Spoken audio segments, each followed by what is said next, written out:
Assalamualaikum and very good morning to Madam Aida.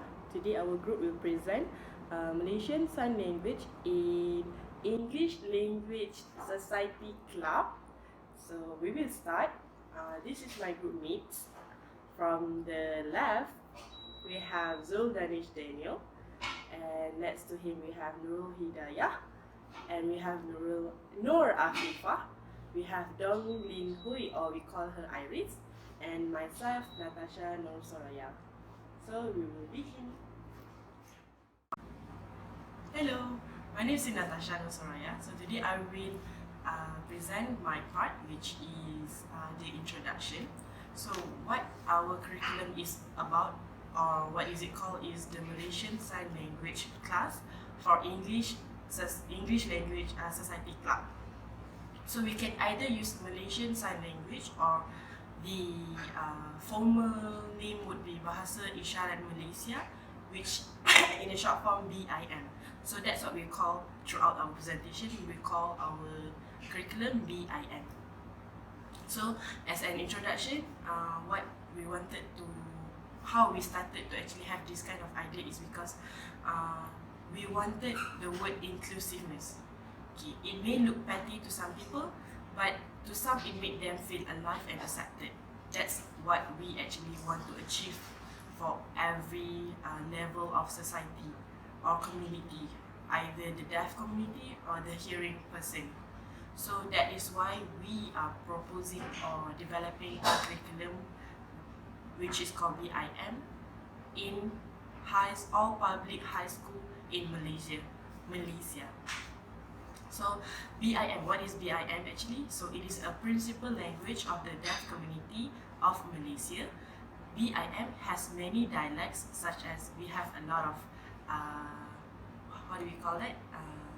Negeri, state, right? So all of them got their own dialects, so differing from state to state, and it was created with the establishment of the Malaysian Federation of the Deaf in 1998. So for our need analysis, what we realize is that there is no standardized curriculum that fills in the gap that we think is crucial movement in creating a holistic individual as our society. So in our national education philosophy, we have the aim to develop a holistic individual. So we found that there is no standardized curriculum that fills in the gap in between deaf community and the hearing person. So what we think is that's what we think is a need for our curriculum. And then BIM does not only make the deaf community feels included and accepted, but it also acts as a medium of communication which will enhance the prosperity of our multiracial society, Malaysia. So in developing a holistic society, it does not just include those hearing person. Everyone is included. That's what we believe in. So that is the reason why we are developing our curriculum. So our problem statement is that in developing a holistic individual that is parallel to the, like I said just now, national philosophy of education, our group aims to create a new curriculum that provides the Malaysian Sign Language class for English Club Society at all public high school in Malaysia. Hence, our curriculum promotes the inclusivity among the deaf community with the hearing person through the practice of basic sign language in the classroom. This will also enhance students' communication skills and knowledge. So we have two concepts in developing our curriculum, which is a humanistic concept and social reconstruction concept. Is it? Yeah, that's it. So for humanistic concept, it aims at development and realization of complete human personality of the student. It does not take the student as subservient to the society, but as a complete entity. So meaning we look at the student as a complete entity, just not as a student. They are also human, there are also politics there are also the history, there are also philosophy of our country. And then one point to explain about humanistic is that in humanistic curriculum, it is based on the belief that the education that is good for a person is also best for the well-being of the nation. In correlation in our curriculum, which is BIM, it does not only cater to the deaf community, it also caters to all types of community, to students, to hearing person, to the politics. It is well-being for the nation, meaning it doesn't bring any good to just one individual only, but instead is to the nation. And for our second concept, which is social reconstruction concept, it is an educational philosophy that views schools as tools to solve social problems. So this is why we think that this is a suitable concept for our curriculum.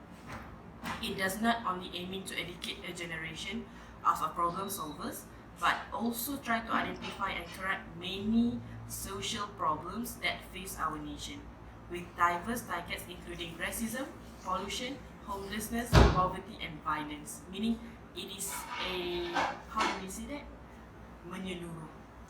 It is holistic, just like in our national education philosophy. So rather than just a philosophy of education, this social reconstruction concept, it is actually referred to more as a remedy for a society that seeks to build a more objective social order. So that is why we found social reconstruction concept is suitable for our curriculum. Thank you for my time. Okay, hi. My name is Nur Hidayah. So now I'm going to continue from what Tasha, my team, has explained.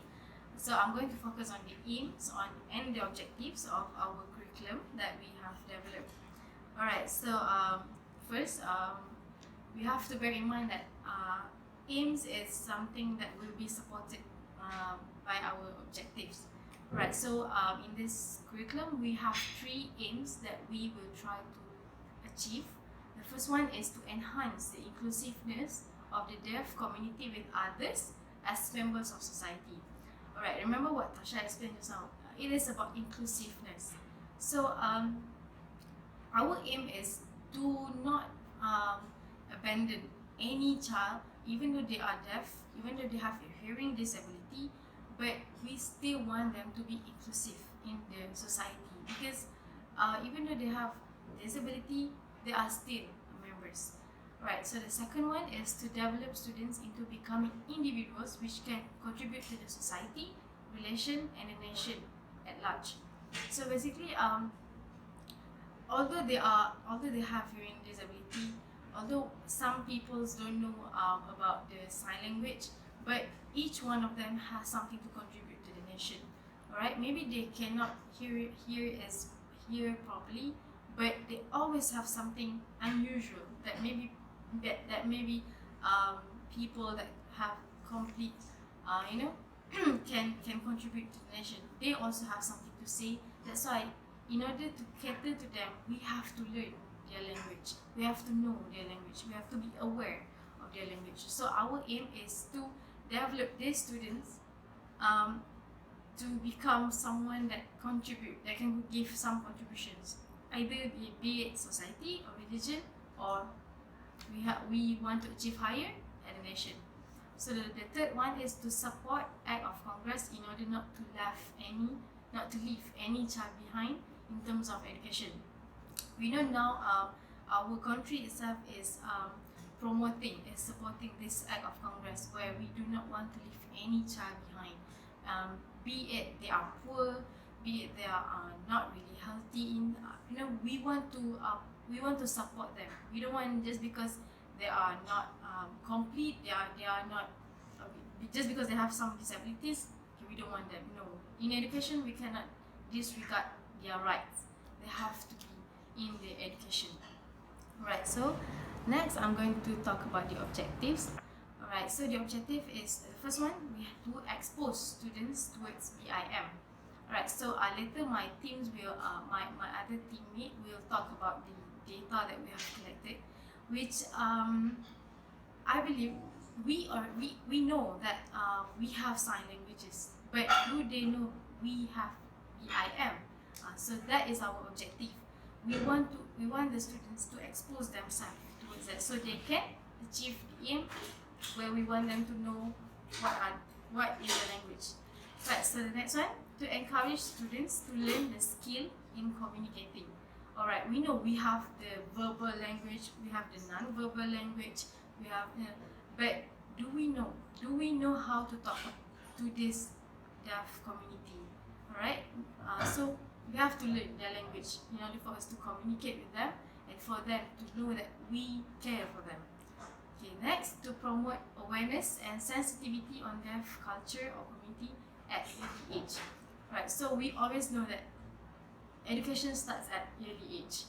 We have to expose the students at the beginning of their age. Okay, so that and we also know that when we teach kids languages at early age, they can acquire earlier and they can acquire easily compared to those maybe ages people, like 30 or 40 something. So in their school, in Form 1 and Form 5, we can instill the language towards them, so they can be aware and they can have more sensitivity towards this community. Okay, the last one is to encourage students to learn more languages other than their native and English language. Alright, so we know in this competitive era, we want the students to acquire, to be able to speak more languages than just their native, which is Bahasa Malaysia and English. So can you imagine how compatible, how holistic the students will be if they can use sign language, right? So that's all from my parts. We continue to my next thing. Thank you. My name is Nur Afifa. So I will be explaining on the learning content. So we believe that implementing the sign language class into the curriculum is compulsory and a need. This is because based on the data collected, 100% of the respondents agree that sign language is crucial for the students. And also, since our respondents come from secondary school students, there are 86.6% agree that sign language class should be available in school. And when we are implementing this curriculum into the classroom, it is not only bring benefit to the students in the term that they can learn a new language, but it can be a new step of creating awareness in students. This is because we found out that majority of the students come from the background of not knowing this language. So when we are implementing this into the school, into the curriculum, it will help them to not only communicate with those mute or deaf community, but also will help those who are in that community to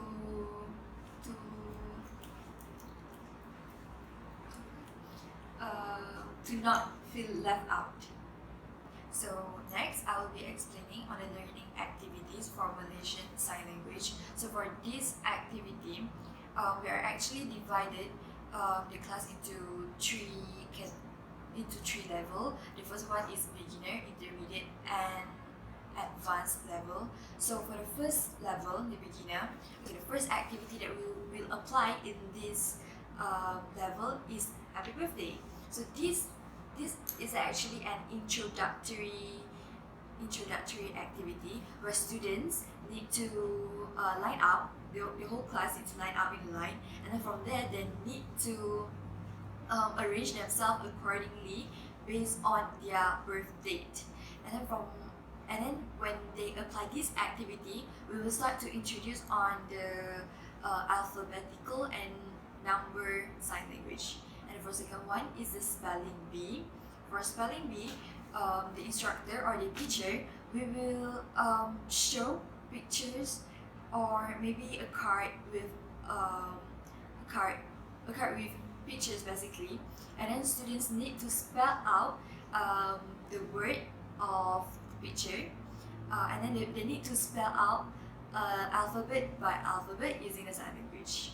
And third one is gestures. Okay, for this activity, we're actually applying the concept of charades. So it is a group activity where one student will be appointed to guess out the action made by his or her friends. So the other friends, the other students, they will they will only allowed to make action. So from there, students need to guess out the word or the action made by the friends. So for the next level is intermediate.